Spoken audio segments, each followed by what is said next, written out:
તો ડાંગ જિલ્લામાં પાણીની સમસ્યાને લઈ કોંગ્રેસ હવે મેદાને આવી છે। ઉનાળાની શરૂઆતમાં જ પાણીની સમસ્યાને લઈ રજૂઆત કરવામાં આવી। પાણીની સમસ્યાના તાત્કાલિક નિરાકરણ માટે માંગ કરાઈ છે।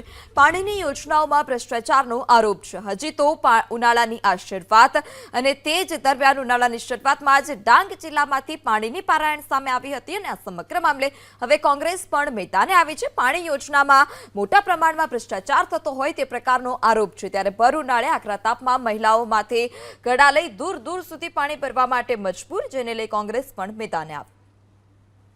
ડાંગમાં હાલની તારીખમાં ચાલી રહેલ પાણીની સમસ્યા બાબતે એક આવેદનપત્ર આપ્યું છે।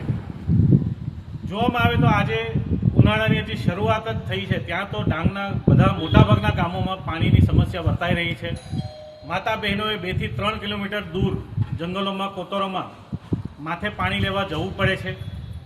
તે સાથે સાથે ઘણી જગ્યાએ જોવામાં આવે તો જે પાઇપલાઇનની યોજનાઓ છે તો એ ઘણી જગ્યાએ તૂટેલી જોવા મળે છે કે આજે એટલી હલકી ગુણવત્તાનું કામ થયું છે કે જે પાણીની પાઇપલાઇનની યોજના હોય, મિની પાઇપલાઇનની યોજના હોય, તેમાં બધી જગ્યાએ ભંગાણ થયું છે। કૂવા કે બોરની વાત આવે તો સરકારી બાબુઓના કે રાજકારણીઓના વાદાઓને ત્યાં થાય છે।